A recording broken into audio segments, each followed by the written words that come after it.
नमस्कार प्यारे बच्चों, मैं स्नेहा सिंगाठिया और आज की वीडियो में आपका स्वागत है। तो बच्चों, हमने हमारी पिछली वीडियो के अंदर मात्राओं से जो शब्द बने थे उनके बारे में जाना था, ठीक है। और उसी कड़ी में आज हम एक और मात्रा पढ़ने वाले हैं। तो आज हम कौन सी मात्रा पढ़ने वाले हैं? आज हम अह की मात्रा, जिसे हम विसर्ग कहते हैं, उससे बने जो शब्द हैं और वाक्य हैं उसके बारे में जानने वाले हैं। तो ये हमारी अंतिम ही मात्रा है। तो बच्चों, यहाँ पर इसे हम अह की मात्रा ही बोलते हैं, ठीक है। और वैसे इसे विसर्ग बोलते हैं। देखिए, हिंदी भाषा में इसके बहुत कम शब्द होते हैं और इसका उपयोग भी बहुत कम किया जाता है, लेकिन होता है, ठीक है, इसलिए हम पढ़ेंगे।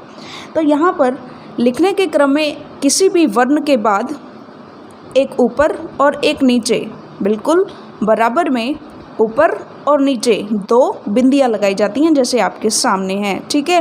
तो इसे ही हम विसर्ग बोलते हैं।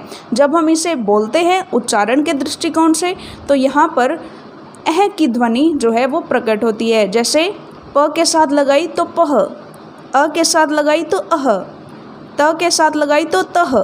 इस तरह से अह की जो ध्वनि है वो उत्पन्न होती है। तो चलिए सबसे पहले हम देख लेते हैं कि अगर हम इसे व्यंजनों के साथ संयुक्त करते हैं तो कैसे हमें किस तरह की ध्वनि मिलती है। तो आपके सामने कुछ उदाहरण हैं, देखिए बच्चों, आप भी मेरे साथ साथ अभ्यास कीजिए।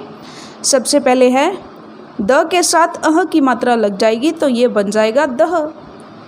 प के साथ अह की मात्रा लग जाएगी तो ये बन जाएगा पह। न के साथ अह की मात्रा लग जाएगी तो ये बन जाएगा नह। भ के साथ अह की मात्रा लग जाएगी तो ये बन जाएगा बह। ग के साथ अह की मात्रा लग जाएगी तो ये बन जाएगा गह। त के साथ अह की मात्रा लग जाएगी तो ये बन जाएगा तह। ल के साथ अह की मात्रा लग जाएगी तो ये बन जाएगा लह। और च के साथ अगर अह की मात्रा लग गई तो वो बन जाएगा चह। तो देखिए बच्चों, इसी तरीके से बाकी के जो भी व्यंजन हैं उनके साथ भी इसी तरह से ये मात्रा जो है वो लग जाएगी, ठीक है। अब हम सीखते हैं कि अह की मात्रा से अगर हम शब्द बनाएं तो इससे बनने वाले दो अक्षरों के जो शब्द हैं उनकी बात करते हैं, है ना बच्चों। तो चलिए आपके सामने कुछ उदाहरण हैं। यहाँ पर देखिए, पहला देखिए, र को आ की मात्रा रा, म को अह की मात्रा रामह। तो इसे हम कैसे बोलेंगे? रामह। अगला देखिए, अ त को अह की मात्रा तह, तो ये हो जाएगा अतः। अगला देखिए, अ ध को अह की मात्रा दह, तो ये क्या बन जाएगा? अधः। अगला देखिए, ख ग को अह की मात्रा गह, तो ये पूरा क्या बनेगा? खगह।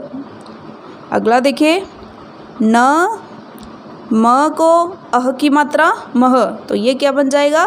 नमः।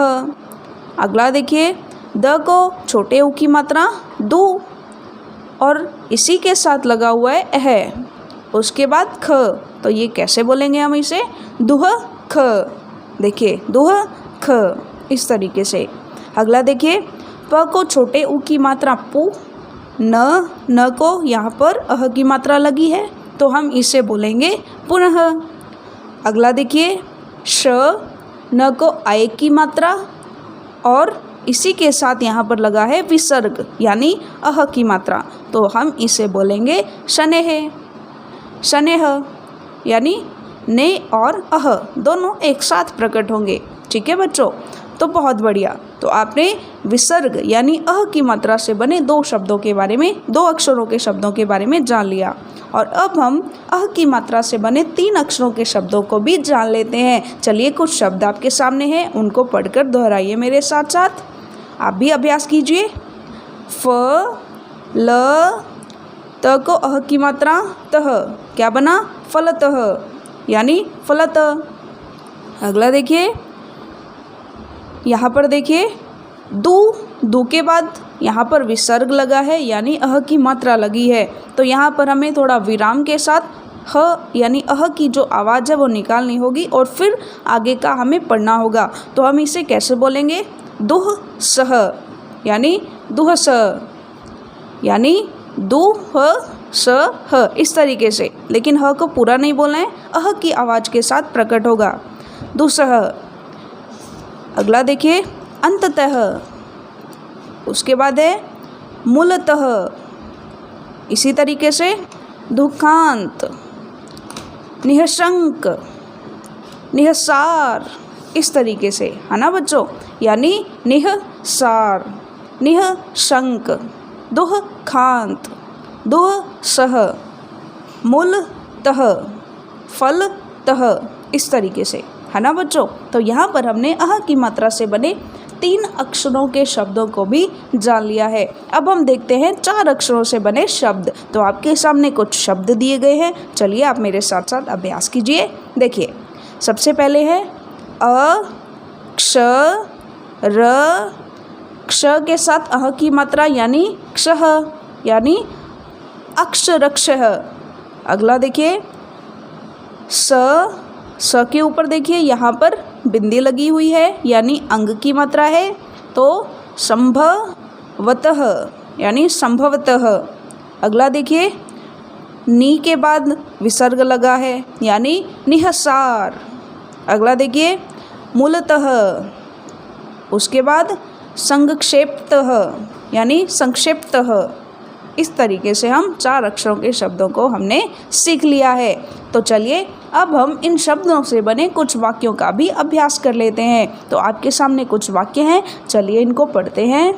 धीरे धीरे पढ़िए। देखिए यहाँ पर आपने देखिए अब तक सारी की सारी मात्राएं आप पढ़ चुके हैं और आपकी बार बार अभ्यास करने से आपकी गति भी थोड़ी सी बढ़ गई होगी, है ना बच्चों। तो आप चलिए मेरे साथ साथ अभ्यास करें पुनः। प्रातः, काल, उठ। उसके बाद देखिए दुख मत कर यानी दुह ख, ऐसे बोला है तो हम इसे बोलेंगे दुख मत कर। शनह, शनह 6 बजे। देखिए यहाँ पर अह की आवाज़ हमें, अह की ध्वनि हमें निकालनी है। शनह, शनह 6 बजे तक उठ।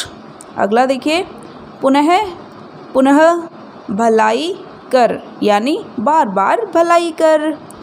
क्रमशः ज्ञान लेगा। आगे देखिए शनह, शनह स्वतः। इस तरीके से हमने इससे बने जो वाक्य हैं उनको पढ़ना भी सीख लिया। तो यहाँ पर हमने जाना अह की मात्रा से बने शब्दों और वाक्यों के बारे में। तो चलो बच्चों अब मिलेंगे हमारी अगली वीडियो में, तब तक के लिए धन्यवाद।